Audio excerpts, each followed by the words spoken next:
Bonjour à tous, aujourd'hui je vais vous faire une toute petite présentation technique au niveau d'un nouvel osmoseur que je viens d'acheter, à savoir l'Arca 1900. Donc il y a une vingtaine d'années j'avais un autre osmoseur, j'avais ça, qui marchait très bien. Il y avait un ratio de 1 pour 3, 1 pour 4 suivant la pression. C'était un 3 étages, donc il y avait un pré-filtre, un filtre charbon et un post-filtre. Donc là je crois que c'est charbon plus noix de coco, il me semble. Celui-là il avait un système intéressant parce qu'ici il y avait un clapet, donc il n'y avait pas de pompe Power Boost. Donc déjà ça à l'époque ça valait je crois pas loin de 300 euros, 300-350 euros. Donc là il y avait un système de clapet qui fait que dès l'instant que la sortie d'eau était fermée, parce que par exemple on pouvait mettre un petit robinet qui venait sur le rebord du lavabo, donc dès l'instant que la sortie d'eau était fermée, le clapet faisait que ça coupait automatiquement l'entrée d'eau et tout ne partait pas dans l'évacuation. Et ça permettait également de remplir une bonbonne. Donc il y avait une bonbonne qui se remplissait, donc elle est pressurisée à 2 bars je crois, 2 ou 3 bars. Donc le système il était autonome, ça sortait de l'osmoseur, ça rentrait dans la bonbonne, une fois que la bonbonne était pleine, le tout s'arrêtait. Ça permettait de sortir une osmosée à environ 50-55 ppm et le débit c'était de l'ordre de 60 litres à l'heure, il me semble, quelque chose comme ça. Parce que là j'ai un bidon qui fait 60 litres et environ en 1 heure j'arrive à le remplir. Donc je suis passé sur un nouveau système, sur l'Arca, qui m'a vraiment bluffé parce que, alors, dans celui-là, il y a une pompe Power Boost. Donc moi, la pompe, j'en ai pas réellement besoin parce que j'ai 4 barres déjà sur... j'ai environ 4 barres sur le circuit d'eau.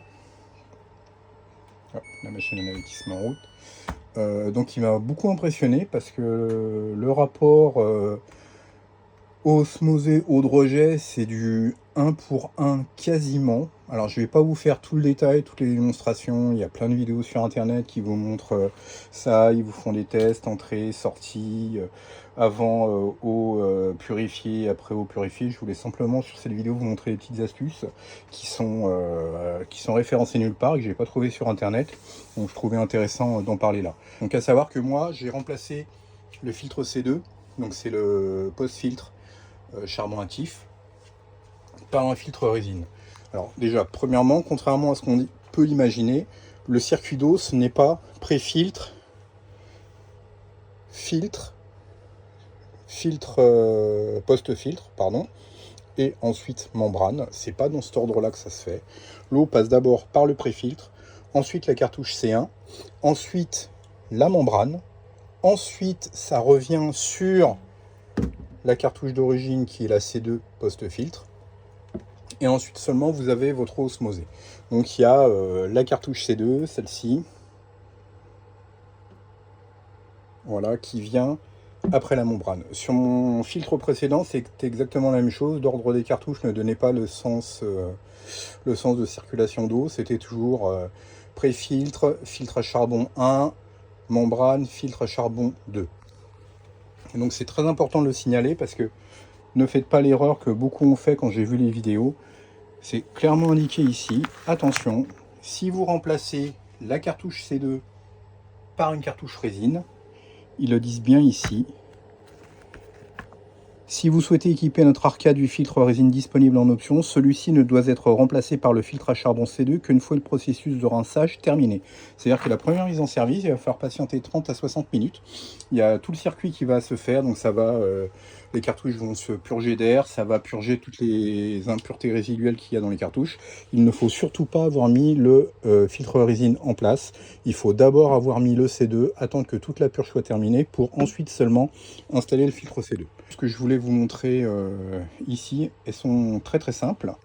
C'est que beaucoup se sont demandé, une fois que la cuve elle est remplie, comment on fait pour arrêter le système, est-ce qu'il faut débrancher la prise électrique ou non? Et la réponse est non, il n'y a pas besoin de débrancher l'alimentation électrique. Je vais vous montrer pourquoi. Donc, on va brancher l'osmoseur. Donc moi dans mon installation en fait, j'ai l'arrivée d'eau principale qui passe déjà par un pré-filtre. Là j'ai mis un T de dérivation qui vient alimenter mon osmoseur. Donc, seul petit reproche, il fait un petit peu de bruit. Voilà, il y a la pompe de surpression qui fait un petit peu de bruit. Mais bon, c'est pas dérangeant, moi j'ai de la chance, c'est dans la buanderie. La buanderie, elle est au rez-de-chaussée, les pièces de vis sont à l'étage, donc ça ne va pas s'entendre du tout. Donc là, il parle d'un flush des LED. Alors, ça fait pas un flash lumineux, c'est si on regarde, on voit effectivement que les LED, elles montent en intensité, elles réduisent doucement. Là, c'est pour indiquer que le système, il est en train de se purger. Donc c'est une purge automatique qui se réalise. En environ 60 secondes, le système il s'est auto-purgé. Donc je vais vous montrer les petits détails. Donc là, sur l'eau de rejet, j'ai mis un TDS inline. Donc après la résine, voilà, j'ai 1 ppm. Alors je pense que c'est pas à 0, c'est à cause, je pense simplement de la qualité du TDS, hein, ça vaut une vingtaine d'euros. Donc là où je voulais en venir, c'est que vanne ouverte, le système est branché, il est en train de produire de l'eau osmosée. Donc là, on suppose que c'est en train de remplir un bidon. Si je ferme la sortie de l'eau osmosée, que je ferme la vanne, la pompe s'arrête automatiquement. Elle a détecté que la sortie était fermée ou bouchée, le système s'est arrêté automatiquement. Donc ça va être très intéressant, parce que moi je vais utiliser un bidon. Donc ce ne sera pas ce bidon-ci, parce que il fait 60 litres et c'est trop petit. Ça va être un bidon de 200 litres, mais ce sera exactement la même chose. Je vais mettre un flotteur qui se branchera directement sur la sortie d'eau osmosée, et une fois que le volume il aura été atteint, le petit flotteur il va simplement fermer la sortie de l'osmoseur et la production va s'arrêter d'elle-même. Donc j'aurai pas besoin, comme j'ai entendu dire, si tu ne veux plus t'en servir, eh bien débranche. Donc il n'y a pas besoin de faire ça, il suffit simplement de fermer la vanne. Et si on veut reprendre le cycle normal, on rouvre la vanne.